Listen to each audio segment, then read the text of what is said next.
Hello, everybody. Thank you so much for your support of Indie Agency News. And let's meet an indie agency. We're headed over to Eastern Europe today. Yes, we are. Alex and Laura. So, Laura, where are you? I'm in Latvia at the moment, in the capital of Riga.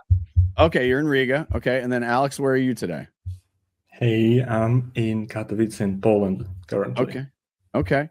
And then the company is also it's based, no pun intended, based marketing in Tallinn, in Estonia, which is like the digital capital. So didn't Estonia have so during COVID, wasn't there some sort of work visa you could get and you could live in Estonia for like a year or something like that? I just remember Estonia and like people could go there. You could take it digitally, I think. Yeah. First it was digital. You get a card and then you can immigrate for short times and they kick you out, probably. All right. Why would somebody emigrate to Estonia? Well, I mean, I'm American, so I answered my own question there. We'll move off of that. Okay. So here's what I want to start with. Give us a little bit of both of your backgrounds and a little bit about how the agency got started, because it's an interesting story. So tell us a little bit of the backstory. So Alex, why don't we start with you? Yeah, sure. Me personally, it's been a long journey. I haven't come from marketing. I didn't start in advertising. I started in law, in legal, quickly got fed up with that stuff. Right.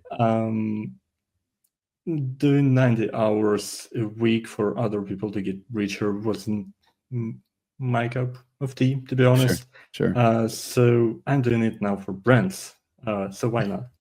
I pivoted to marketing and got into agency business, first on brand side, then on agency side. And at some point in the last couple of years, I started thinking, if all of these guys can keep doing this for 20, 30, 40 years, the way they do business, why can't I and my friends give it a try too? Right. We definitely can do it worse than people that we work with. Right. So we gathered some courage, we gathered some friends, and we decided to give it a try. I love it. That's how we got here. Now, how many years?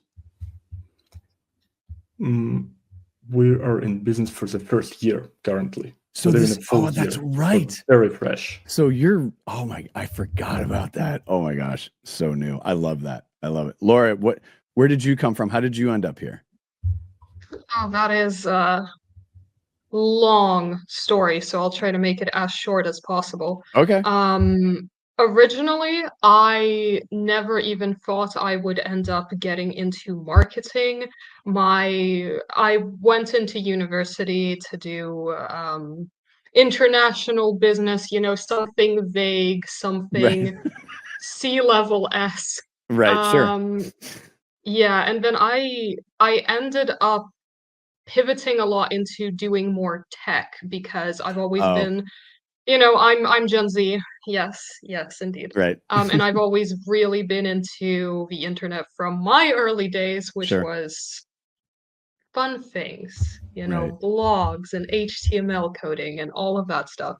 And I never thought I could really combine the two. To me, when I was still studying, the concept of MarTech wasn't a thing. And then I ended up going into my first corporate role, and I realized that no one really knows what MarTech is, and yet everyone uses it everywhere. It's your marketing tech stack, it's your emails, it's absolutely everything.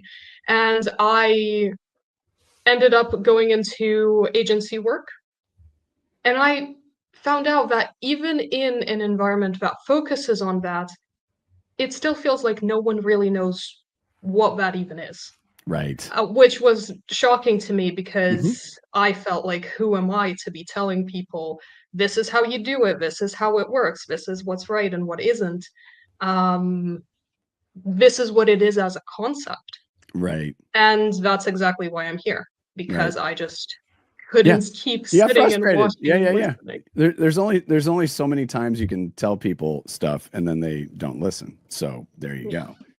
Which, it's really interesting. So yeah, it's funny. My degree is international studies. I was supposed to be a diplomat. So there you go.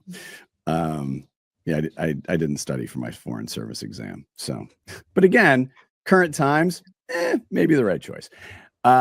In your first year, I mean, you are focused on performance, but in talking to Alex a little bit, what performance, just like what you're saying, Laura, with MarTech, people throw the word around quite a bit, but the agency has a different perspective on performance outside of what people know it for, which is, what it is.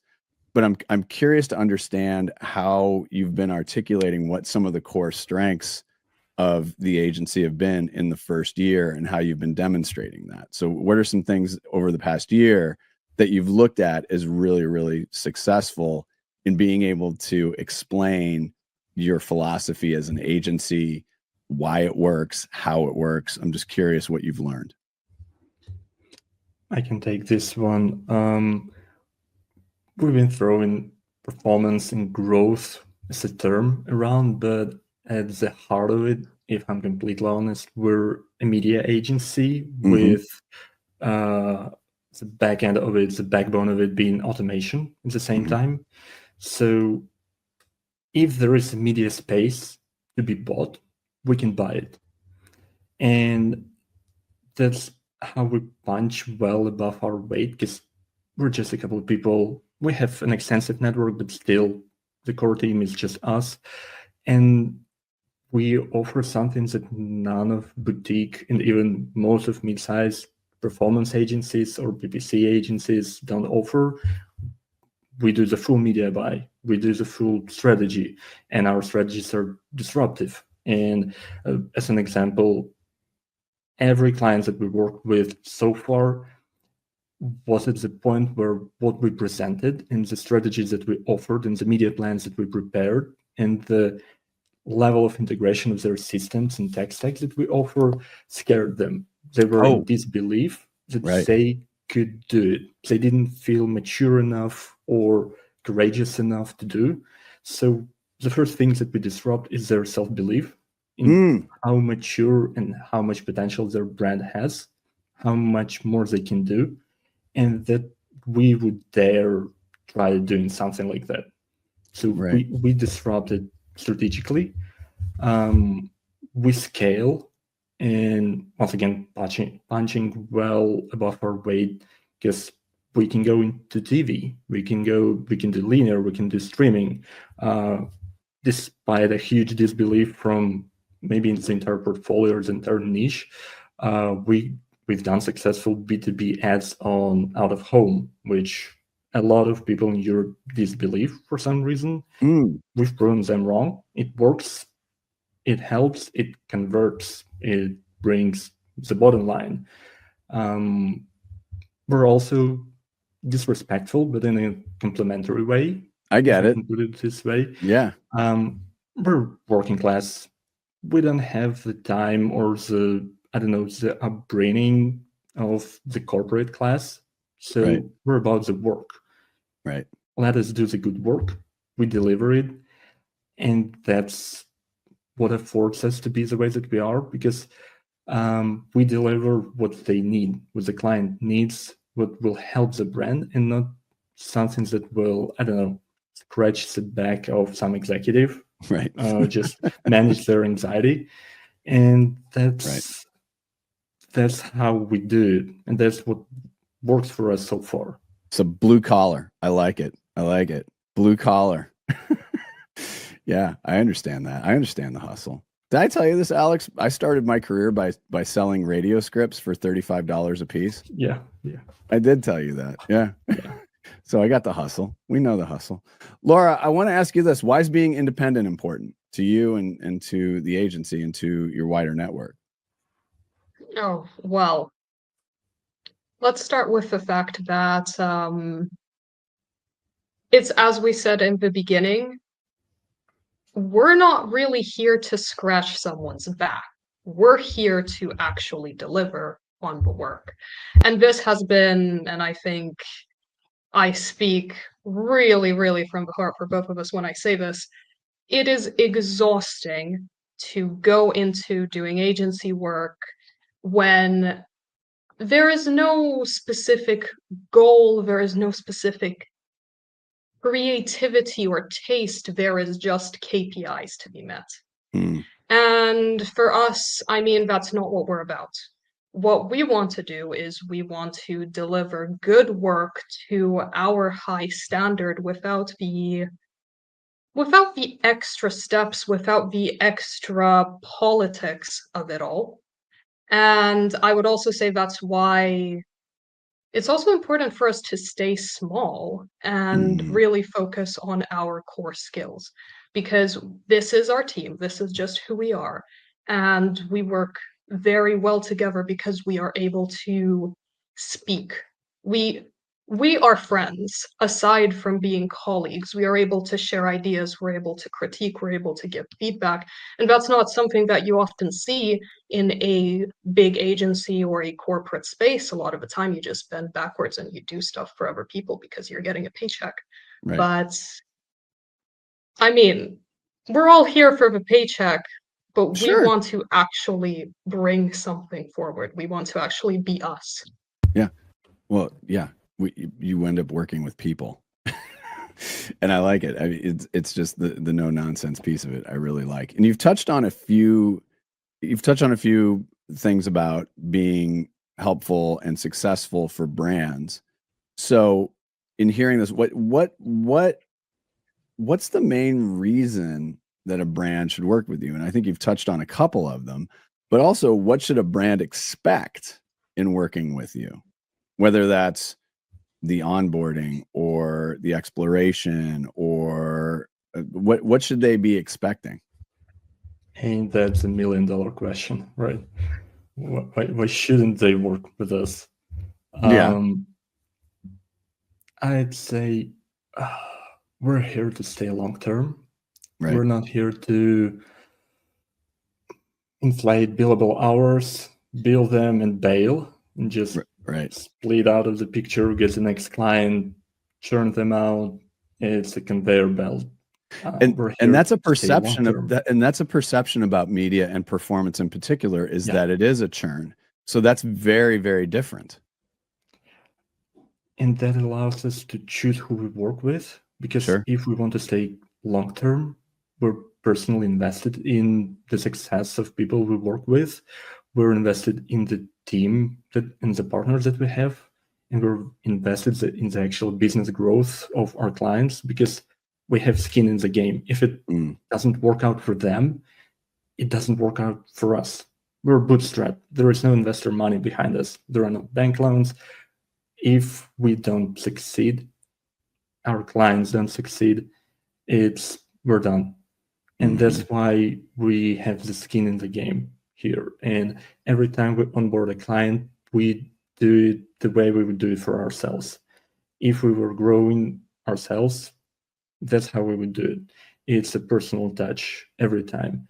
Everything is custom. Everything is personal. Our time is their time, and that's why we don't do billable hours. We don't do hourly rates. You just pay us once a month, and we're yours. We agree on the scope, but we're yours for this month. And we don't do vendor lock. We don't lock people in long-term contracts, and they can trust us. Right. And overall, we do what's good for the client and not for us, because once again, on the media side of things, there are partnership agreements. There are deals with publishers, with vendors, and you gotta have those commissions. You gotta have those kickbacks. That's how the business works, and that's fine. That's not how we want to work. Right. That's why we can afford more creativity in the media plannings that we do, and we can be platform agnostic in the automation work that we do, because we are not here to sell HubSpot. We are not here to sell, I don't know, Salesforce. Right. We're here to work with the client. Yep. And that's interesting. That's what I'm learning about some of our members, some of our media agency members. I mean, I'm thinking of Hunter Blue, Left Hand Agency, Noble People, Crackerjack. So, and yourselves. I mean, that's one of the things. Zambezi has a great media practice in scale, and that's what I've been finding interesting, because people have asked me. They said, on the media side, how are indies different? And I've been noticing that the agnostic piece of it is really, really important. And people go, oh, that's interesting. I had no idea. And that's part of the fun of all of this, is uncovering the I had no idea piece of it all. But it's true. And what I'm learning also from marketers and brands is they appreciate the agnostic side, because they know that that agencies like yourselves are working for their best interest, for sure. Laura, I want to ask you this. Would you consider, both of you, weirdos, misfits, or underdogs? Underdogs, definitely. We are. Okay, so you went right to underdog. Okay, yeah. Why is that? 100%.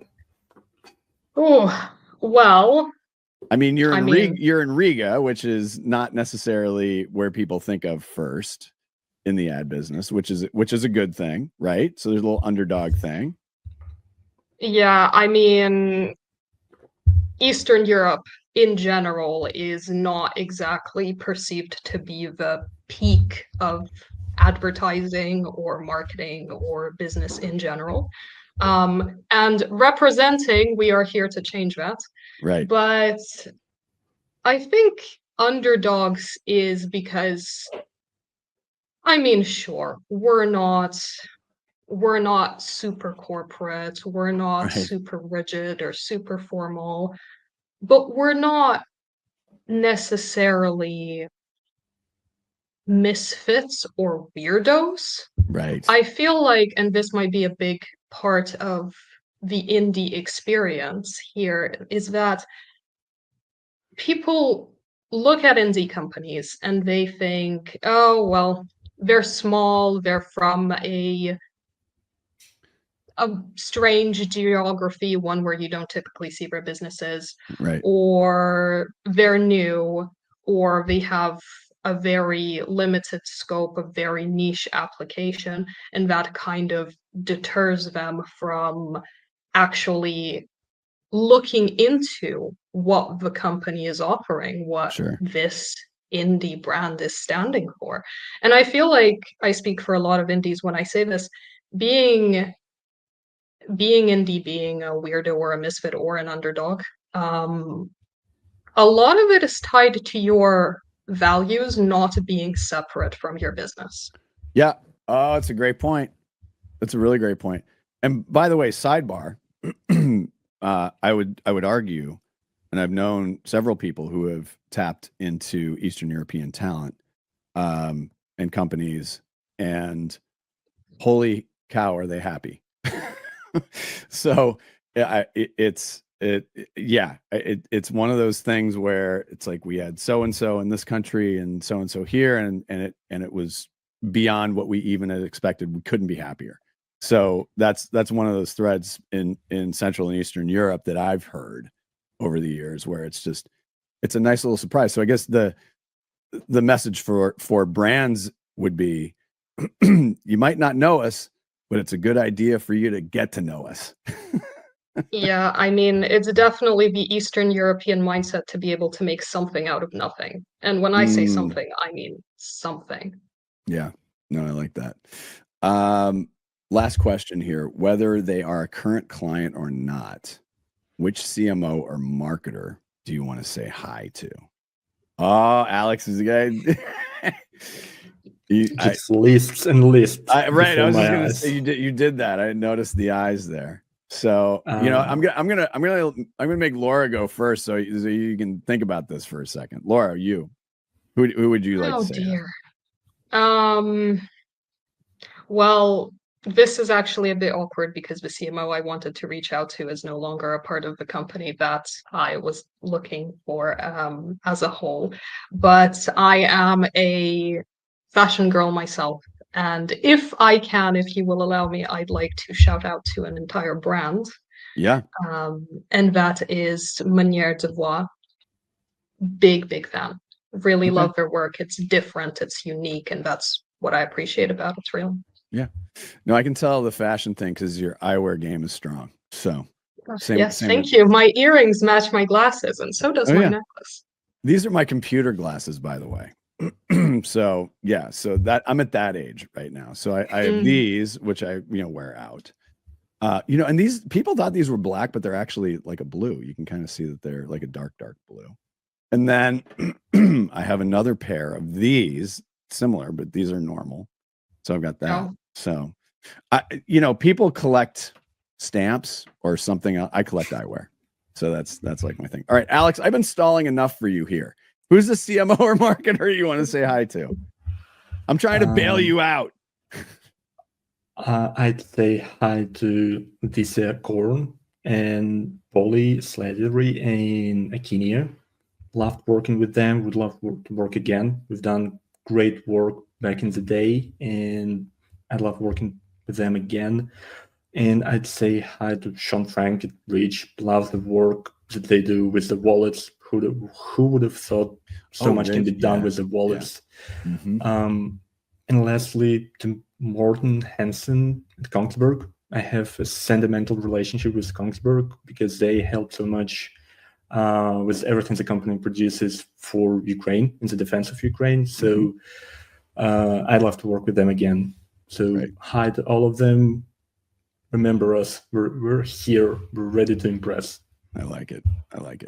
All right. Alex, Laura, thank you so much for joining us. Most importantly, I appreciate your support and looking forward to getting more of your Eastern European compatriots and fellow agency owners and leaders in as we grow indie agency news. But you're the OGs. You're the Eastern Europe OGs. So, big responsibility there. But thank you so much for joining us. And again, thank you for the support. Thank you. Thanks so much, Doug.